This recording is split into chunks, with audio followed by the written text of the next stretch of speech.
2026 FIFA world cup യോഗ്യതാ മത്സരങ്ങളിൽ നിന്ന് കുറസാവോ എന്ന് പറയുന്ന ഒരു രാജ്യം യോഗ്യത നേടിയിരിക്കുകയാണ്. എത്ര പേര് ഈ ഒരു ടീമിന്റെ പേര് കേട്ടിട്ടുണ്ട്, അല്ലെങ്കിൽ എത്ര പേര് ഈ ഒരു രാജ്യം ഇങ്ങനെ ഒരു രാജ്യം ഉണ്ട് എന്ന് അറിഞ്ഞിട്ടുണ്ട്.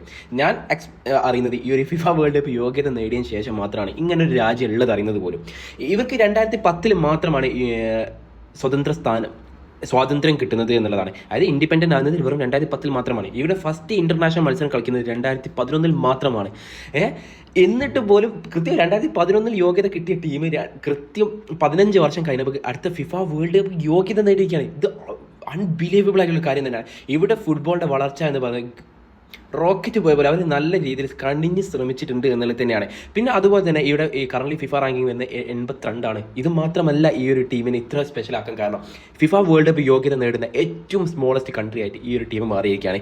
ഈ വെറും 1.5 ലക്ഷം ജനങ്ങൾ മാത്രമുള്ള ഒരു രാജ്യമാണ് ഈ കുറസാവ് എന്ന് പറയുന്ന രാജ്യം. ഈ ഒരു ടീം യോഗ്യത നേടി. അത് നമ്മൾ ഇന്ത്യയായിട്ട് കമ്പയർ ചെയ്യുകയാണെങ്കിൽ നമ്മൾ കേരളത്തിലെ ഒരു താലൂക്കിൽ മാത്രം താമസിക്കുന്ന ജനങ്ങളാണ് ഈ ഒരു രാജ്യത്ത് ആകെയുള്ളൂ.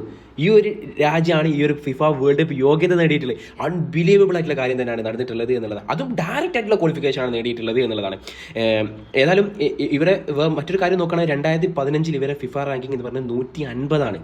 എന്നിട്ട് പോലും ഇവർ കൃത്യമായിട്ടുള്ള പ്ലാനിങ്, കൃത്യമായിട്ടുള്ള ആസൂത്രണം വെച്ച് ഈ ഒരു ഫിഫ വേൾഡ് കപ്പ് യോഗ്യത നേടിയെടുത്തു. നമ്മുടെ ഇന്ത്യയാണ് 140 കോടി ജനങ്ങളുണ്ട്. എന്നിട്ടോ നമ്മുടെ ഇന്ത്യ ഇവിടെ യോഗ്യത നേടില്ല. യോഗ്യത നേടില്ല മാത്രമല്ല, ഈ അവസാനം കളിച്ച് ബംഗ്ലാദേശിനോട് 22 വർഷത്തിന് ശേഷം ബംഗ്ലാദേശിനോട് ഇന്ത്യ പരാജയപ്പെടുകയും ചെയ്യും. ഒരു നാണം കെട്ട തോൽവിയായിപ്പോയി നമ്മുടെ ഇന്ത്യൻ ഫുട്ബോൾ ടീമിന് ഭാഗത്ത് നടക്കുന്നത്. മറ്റുള്ള ടീമുകളൊക്കെ ഫുട്ബോളിന് വേണ്ടി നല്ല രീതിയിൽ ഇൻവെസ്റ്റ്മെന്റും കാര്യങ്ങളൊക്കെ ചെയ്യുന്ന സമയത്ത് നമ്മുടെ ഇന്ത്യൻ ഫുട്ബോൾ ടീം അവരെ വയറ് നിറക്കാനും അവരെ കീശ നിറക്കാനും വേണ്ടി മാത്രമാണ് നമ്മുടെ ഫെഡറേഷൻ നോക്കുന്നത്. ഇവിടെ ഫുട്ബോൾ വളരണമെന്നോ ഫുട്ബോളിന് വേണ്ടിയിട്ട് ഇൻവെസ്റ്റ് ചെയ്യണോ എന്നോ യാതൊരു താല്പര്യമില്ല. ഇവിടെ കൃത്യമായിട്ട് ഇപ്പോൾ ലീഗ് സ്ട്രക്ചർ പോലും ഇല്ല എന്നുള്ളതാണ്. ഇത്രയും ദുരന്തം പിടിച്ച ഒരു ഫെഡറേഷൻ ഈ ലോകത്ത് ഒരു ക്ലബ് ഒരു ഫെഡറേഷനും ഉണ്ടായില്ല, ഒരു സ്പോർട്സ് ഫെഡറേഷൻ ഉണ്ടായില്ല എന്നുള്ളത് തന്നെയാണ്.